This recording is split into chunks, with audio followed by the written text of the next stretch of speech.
A very good morning to all. As we all know, the 75th year of India's independence is being celebrated as Azadi Ka Amrit Mahotsav. IGNFA has been conducting a series of special sessions in this context of Akkam celebrations. In this chain of events, today we have with us Dr. Sanjeev Chopra, a distinguished speaker who will deliver a talk on the title, We, the People of the States of Bharat, the Making and Unmaking of India's Internal Boundaries. I thank each one of you who take time out for joining us for this talk today. On that note, let me introduce and welcome the chief guest of this beautiful morning first. I now request Shama Zabin, participant of the PSUC course, to please welcome Dr. Sanjeev Chopra with a bouquet.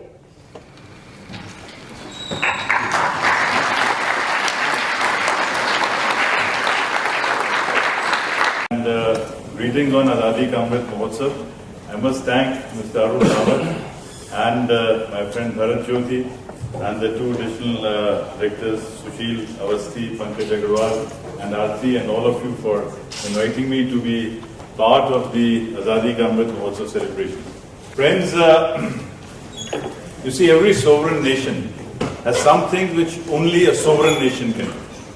There are several times that maps and borders change. But you see, within the same country, the number of times that the border has changed, India holds a kind of a record. Maps will keep on changing. It is inherent in the nature of geography.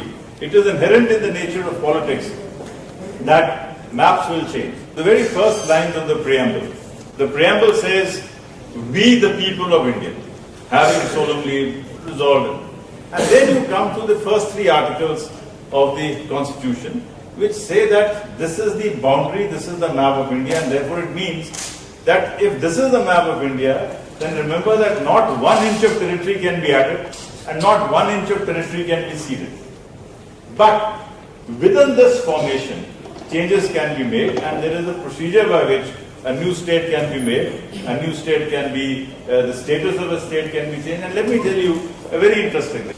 When India was freed, or when India became independent in 1947, we had 9 provinces. At that point of time, it was called provinces. There were 9 provinces. Bombay, Madras, Central Provinces, United Provinces, and so on and so on. There were 562 princely states. Right? There was the Lakshadweep Islands. There was Andaman and Nicobar. Right? This was the formation of the country. Today, in the 73rd year of the Republic, there is not one state whose boundary has not changed. There is not one state whose name has been retained.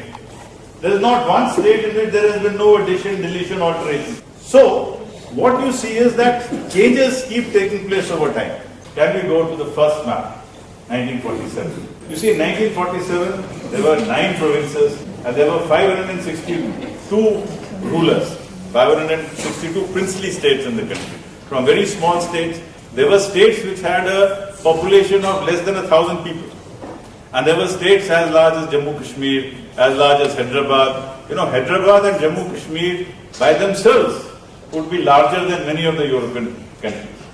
Now, you see, then what happens is that in 1950, we were able to reorganize our map. Then in 1952, the first Hindi map of the country was made. First time the map was made in Hindi. Then in 1953, the first edition of Andhra state came into being. Andhra has had 3 formations. I don't know whether many of you are aware. Are you aware that Andhra was first created in 1953, second version in 1956, and third version in 2014? And this has got great implications, great implications. Then in 1956, we had the State Reorganization Commission. Did you know that in 1954, there was a proposal to merge the 2 states? It was called the Roy Sinha proposal. Both the Chief Minister of Bengal and the Chief Minister of Bihar, they felt that rather than have 2 states, we should join hands and make 1 state. That did not work out. We'll come to that later. Let's move on. Okay, then you had Maharashtra and Gujarat happening in 1960. Then in 1961, the last bastion of Portuguese territories in Goa, that was demolished when we sent our army and Goa was liberated. I'll tell you the story of why that happened in 1961 and why it did not happen before 1961. We'll tell you that story. Move on. Then in 1963, Nagaland was the first state which came out of the northeast, which came out of Assam in 1963. And that was a very important, significant milestone. Because when Nagaland was made, the origins of Meghalaya and Arunachal and Mizoram, they were inbuilt into that. So once you take a decision A, decision B, C, D, E have to follow. 2014, we had Telangana. Now when you had Telangana, that is yet another story. Because for the first time, a non-Hindi speaking state, a non-Hindi language has got two states.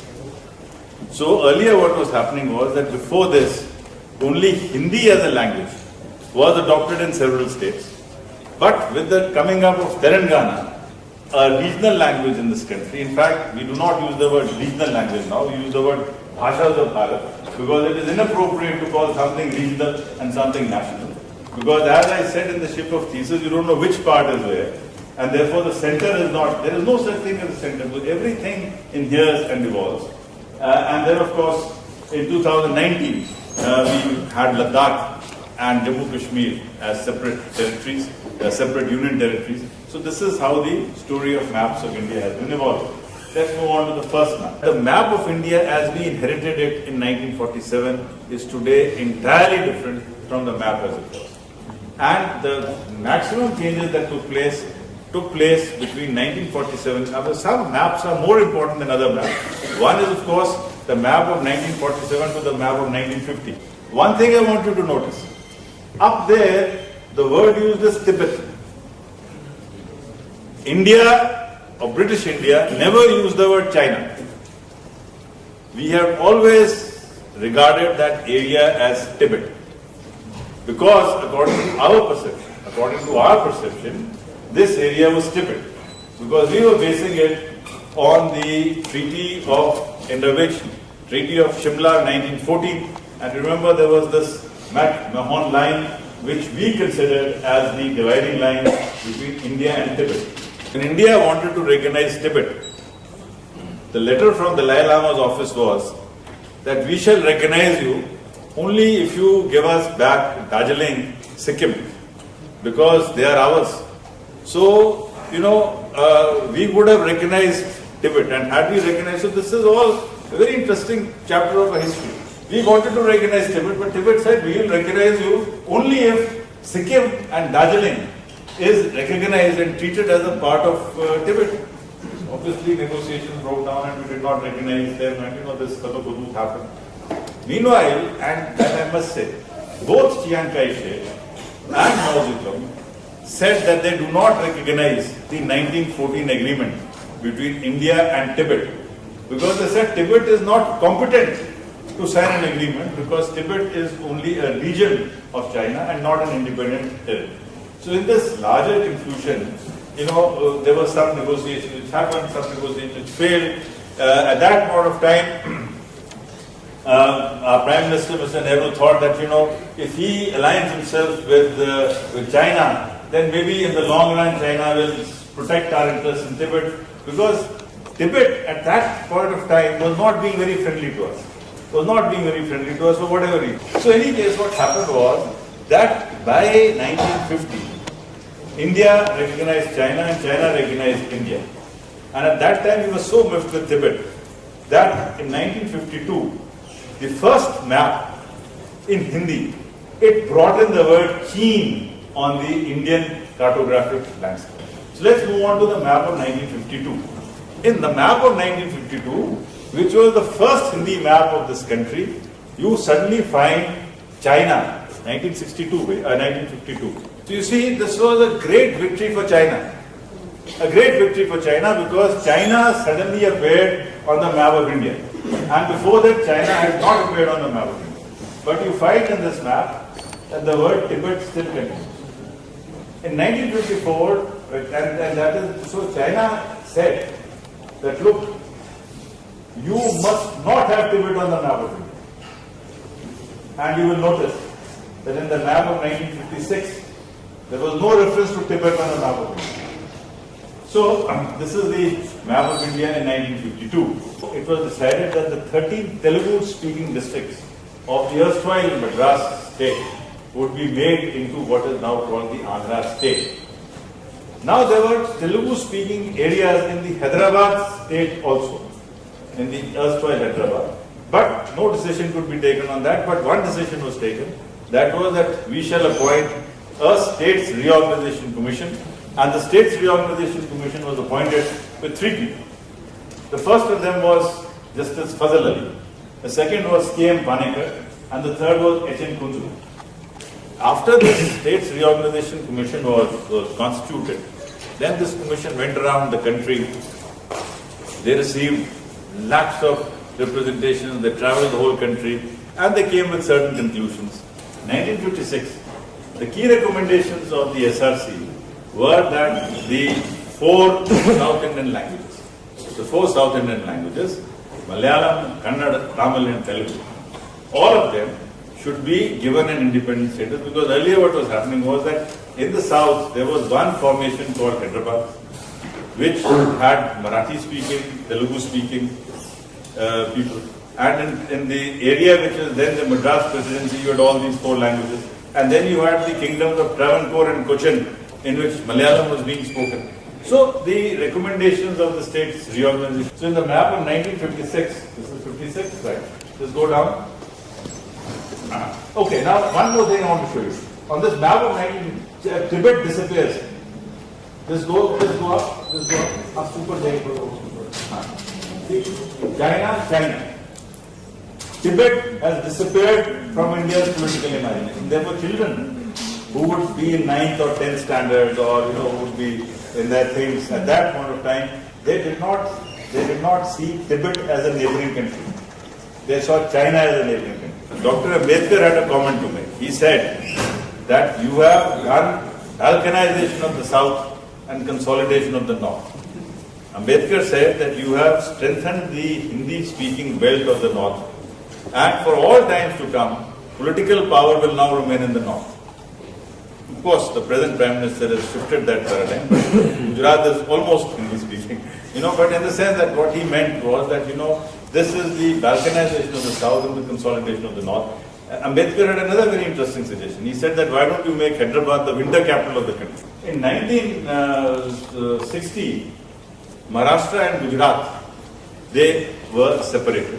Because, the logic for not separating the Bombay presidency was that the capital of Bombay was actually controlled by the Gujaratis.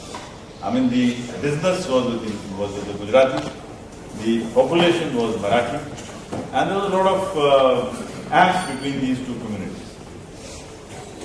There were many proposals at that time. One proposal was that why don't we make Bombay into a union territory?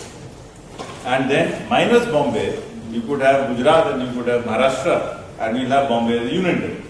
But the Marathas did not like it at all. They said nothing doing. And in fact, C.D. Deshmukh, who was then the finance minister of the country, he resigned. He said that, the Prime Minister has made a statement without reference to the cabinet, I don't accept. So he resigned from Nehru's cabinet on the basis that, he had taken an arbitrary decision. But what happened was that Maharashtra and Gujarat were created in 1960. Unfortunately, it led to a lot of deaths. But finally, again, and that is again the strength of this country, that once there is another very interesting thing happened in 1960. And that shows that political parties cannot control their local parties. At the national level, neither the Communist Party of India, nor the Jana Sangh, nor the Congress wanted Gujarat and Maharashtra to be divided. But such was the popular flow of events that cutting across party lines, the Samyukta Maharashtra Parishad was made, the Maharashtra Coordination Committee was made, and the Gujarat committees were made. So they defied their political parties. all political parties, again it's on the record, that all dominant political parties in the country did not want Bombay state to be divided. But the ground level, contest for these two states was so intense that they had to accept this separation. And Bombay, of course, Bombay continued to be part of Maharashtra. Now we move on to 1961. 1961 is important because Portugal, you see this black tape, just pura dikhaiye isko. You see, the map of India had already been printed. And at that point of time, just below, it was written Goa Portuguese territory. Now those must have been days of economy drive. And the Survey of India must have thought that rather than make a new map, let's just put a black tape over Portuguese position. So just go, you will see where Goa is. So you will find that, wherever the word Goa was written, they put a black tape over it. So in that chapter, I'm calling it black tape over Portuguese position. Now I must tell you some very interesting stories. You heard about the Berlin Wall. Now, you will wonder what is the connection between the Berlin Wall and the liberation of Goa. You see, when the NATO agreement was signed, the NATO agreement committed all the North Atlantic Treaty Organization members to support each other in whatever war they had. At the time when the NATO treaty was being signed, it was not specified whether that war is limited to North Atlantic or whether this could be a war anywhere in the world. Portugal had taken the interpretation that if there is a war between India and Portugal, even in India, then the entire NATO must come and support Portugal. That was one. Second, there was a very ancient treaty between the King of Portugal and the King of England, which had bound these two kings in perpetuity to support each other in the event of a war. When the Berlin Wall started, then NATO interpreted and said that our alliance is limited to fights in the North Atlantic. And the moment that decision was taken, within 48 hours, Mr. Nehru had declared in the House, in the Parliament, that now we will be sending our troops to liberate Goa. Now we move on to 1963. You see, what had happened was that the States Reorganization Commission was of the view that states must be financially and administratively viable. They were in favor of larger states. So they said that is the reason why they did not accept Punjab's division. That is the reason why they did not want Assam to be broken up, because they felt that a small state would not be administratively viable. But there was a long-standing agitation of the Nagas. And to cut a long story short, it was felt that in order to settle the Naga dispute, in order to settle that issue, we will create, so parts of Yunzang, parts of the Nefa and parts of the earlier districts of Nagaland, they were made into a state with less than 3 lakh population. At that very point of time, it was clear that the state may not be financially viable at all. It will continuously depend on assistance from the Government of India. But a decision was taken that in case there is an ethnic insurgency, and in case there is a group of ethnic insurgents who are willing to settle for a state within the overall territory of the country, we shall enter into a settlement. And that was the first settlement which happened in 1962. A very important settlement because many people lost their lives. The person who had to become chief minister, he was killed in the process, so Sakire. So that is how the state of Nagaland was made. But when Nagaland was made, in the making of Nagaland, the making of the other northeastern states was also part of the process. So from 1959, because by 1959 our relationship with China had spoiled, and Dalai Lama came over to Tawang Monastery. Now Tawang Monastery also is an interesting story. Tawang Monastery was taken over by a person called Major Bob Khatting. So one day he went and took over the Tawang Monastery, which Tibet was claiming as theirs. So because he took over the Tawang Monastery with the support of Jairam Das Daulatram, who was then the governor of Assam, of course Nehru was slightly upset. He said that why have you taken over this area without... But they took over that place and that was very good because Tawang was became a part of India. That is why it was easy for Dalai Lama to be rescued and to be brought over here. So that's another story of. So Bob Khating had a role even in the settlement of the Nagaland dispute. He was a great, in fact, the only person who saw service in the army. He was a major in the army. He had been in the Indian Frontier Administrative Service. He became the Chief Secretary of Nagaland, and then he became our ambassador to Burma, which was, then now Myanmar, then Burma. So a great legend of this country, somebody whom we should have recognized much more than we have done. So let's move on. 1963 said, then we move on to 1966. By 1966, the Punjabi Suba agitation had started. Now, about the Punjabi Suba agitation, you see, immediately after independence, the Sikhs were wanting a separate state. When the first delegation of the Sikhs went to Dr. Ambedkar, who was then the Union Law Minister, Dr. Ambedkar told them that, look, we will not settle for a religious state in the country. But if you were to ask for a state in which linguistic basis is the found, or you want a state for Punjabi-speaking people, that is something which the government of India will agree to. So you ask for a Punjabi Suba.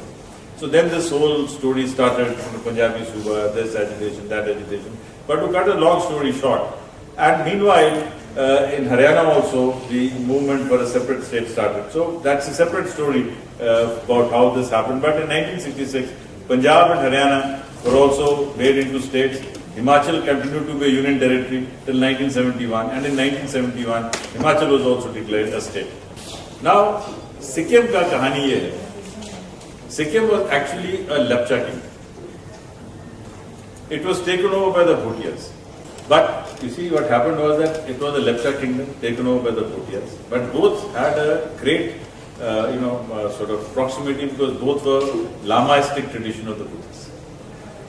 Now, part of the aspect of being a Buddhist Lama is that a lot of people turn monks. And therefore, the reproductive rate goes down in these societies. It is also possible that given the harsh geographic conditions, or given the harsh topographic conditions, Lamaism or monasticism had become a way of life because more than that, perhaps it may not have been possible to sustain. That could have been one of the reasons why. But to cut a long story short, in 1870s, these large monasteries, when they found that they are not in a position to cultivate the land physically, so they invited the Nepalese to come and start cultivating their lands. So the first set of about 5,000 to 10,000 Nepalese moved into the area which is now Sikkim. By 1900, the population of Nepalese started to grow because they were not in the Lamaistic tradition. They had many children. And by 1947, 60% of the population of Sikkim was Nepalese, and 40% population was 20% Lepchas, 20% Bhutias, and 60% Nepalese. And the population of Nepalese was on the rise, whereas the population of Bhutias and Lepchas was stagnant or becoming less. Now the Chogyal, the assembly that the Chogyal had created, that had 60 seats. And he said, I will give 20 seats to Lepchas, 20 seats to Bhutias, and 20 seats to Nepalese. Now when you do this sort of a formation, you are actually disenfranchising the Nepalese, because it is no longer a principle of one man, one vote. Nepalese were the largest in number, but they did not have the adequate political power. Therefore, the Sikkim Nepalese Congress in 1947 itself said, please make us a part of democratic India. That we do not want to be part of Sikkim, we want to be a part of India. Therefore, there is a lot of myth that is spread around that India did this, India did. India could do that only because the majority population did not want to be part of Sikkim, because they did not have equal rights in Sikkim. Anyway, Sikkim was placed under the Indian Frontier Administrative Service, which is a new service which for the border areas which had been there. And then, of course, you know that Chogyal married this American beauty called Hope Cook, and there was a whirlwind marriage and all that stuff. So they started getting a lot of heirs, And because he had been given the title of Chogyal and his wife had been given the title of Gyalmo, and because the state was being managed by the Ministry of External Affairs, which was a tactical mistake. It should never have been given to the Ministry of External Affairs. It should have been handled like any other state, because the Maharaja of Sikkim was the vice chairman of the Chamber of Princes. Unlike the King of Bhutan, who was not part of the Chamber of Princes. Unlike Nepal, which was not part of the Chamber. Therefore, that is how we needed two constitutional amendments to make Sikkim a part of it. Because firstly, Sikkim became an associate state that required an amendment to the constitution. And then it required another amendment to the 35th and 36th amendment to the constitution to make Sikkim a part of India, because as per our Article 1 and 3, not an inch can be given away and not an inch can be taken. So that is the story of Sikkim. Now you see, the next major change that happens is the formation of these three states of Uttarakhand, Jharkhand and Chhattisgarh. Now remember that at some point of time, the Bharatiya Janata Sangh, which is the predecessor party to the Bharatiya Janata Party, they were against smaller states. And their logic was that you should have large states, India should not be divided. But when it came to Chhattisgarh and Jharkhand, it was realized that the demographics of these states have changed completely. They were no longer tribal states, typical tribal states in that sense, because a lot of projects had happened. So a new identity, a new Jharkhandi identity, a new Chhattisgarhi identity had started happening. So that is one story. And in the case of Uttarakhand, it happened because of the Mandal Commission. You see, as per the Mandal Commission, seats had to be reserved for the OBCs. Now in Uttarakhand, there are no OBCs. Uttarakhand is a Thakur, Brahmin dominated area. There are about, Mr. Rawat will tell me, about 40-50% Thakurs, more than that. And about 20-25% Brahmins, about 11% scheduled castes, about 5% scheduled tribes, and OBCs would be just 1 or 2%. 3% at best. That too in Udham Singh Nagar and Haridwar, which were not originally thought to have been part of Uttarakhand. Right. The original concept of Uttarakhand, where the Chipko movement was there, or what the UKD was asking for, did not include Udham Singh Nagar. So in that formation, but because of the Mandal Commission, 27% seats had to be reserved in the government for OBCs, which would have meant that for all the examinations that would be done in UP, there would have been a major induction of the non-Uttarakhandi population into Uttarakhand. And till that time, Uttarakhandis had been the dominant people in even the UP secretariat, because they were more educated. Because the education levels in Uttarakhand were better than the education levels in, say, Meerut, Saharanpur, Unnao, Balia and all these places. So whereas earlier, all the Uttarakhandis were dominating UP, because of the Mandal Commission reservation, UP plainsmen would have dominated the Uttarakhandis. Therefore, it was to protest against the Mandal Commission. Mandal Commission is very clear that in Mandal Commission it will be on the basis of the population of the state. Right? So the state population became the dominant factor, and that is why, if Mulayam Singh at that point of time had said that all right, for these hill districts, the Mandal Commission will be kept in abeyance, then maybe Uttarakhand would not have been made. We don't know. And then the way in which the agitation was treated, by a regional party. You see, there is also a difference between regional parties and national parties. You see, no offense meant to Mamata Banerjee or to Mr. Stalin or to Mayawati or to one of the regional or to Akali-Dal, but they have no base outside the state. And therefore the way they will look at a problem is very different from the way the BJP or the Congress will look at a problem. Of course, these days the CPI and CPI are no longer very dominant parties, but at some point of time, they were also dominant parties. The way a national party, which has to fight elections in 5 states, their view on a subject will have to be moderated and would have to be calibrated, because it cannot be just a one way. Mamata Banerjee, for example, takes the view that I will not share Teesta waters with Bangladesh, because she is only looking at Bengal as a constitution. Whereas from the point of view of the nation, it is Bangladesh has got a border not only with Bengal, it's got a border with Assam, it's got a border with Tripura, it's got a border with many northeastern states, right?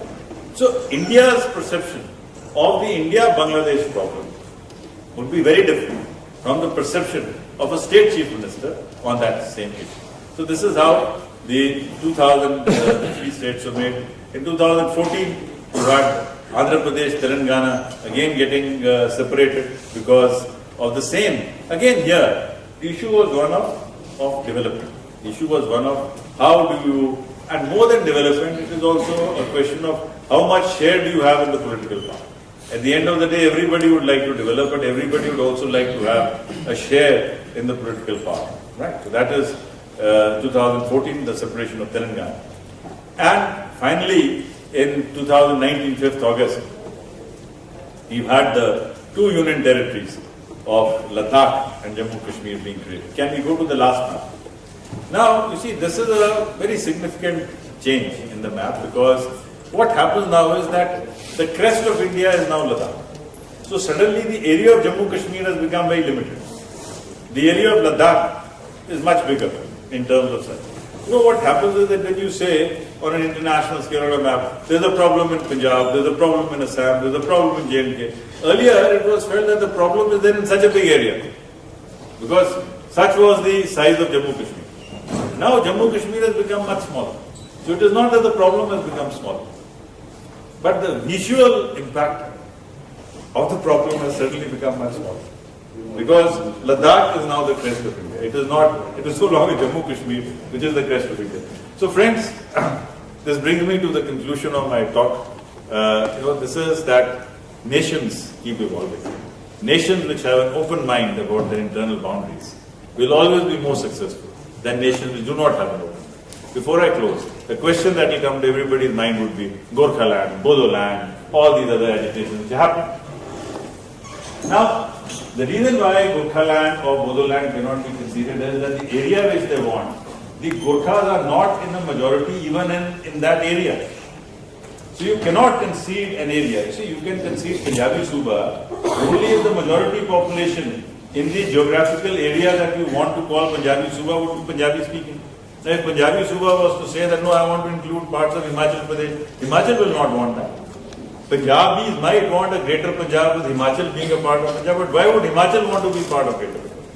So when the area that Gorkhaland is demanding, or when the area which the Bodos are demanding, even in the area in which they are demanding, now historically yes, it's a fact that historically it could have been there. But then so many things have changed. Take Cooch Behar for example. Cooch Behar was actually a Koch, tribal district. But after partition of the country, such was the influx of the Bengalis that it's become a Bengali district now. So now asking for Cooch Behar to be part of Bodoland, I mean historically yes, at some point of time Kochis were Bodos, but not today. Today 90% of, not 90 but about 80-85% of Cooch Behar is Bengali speaking. So it's a dynamic situation, it's an evolving situation. We have to take pride in the fact that Bharat has been able to understand the aspirations of a people.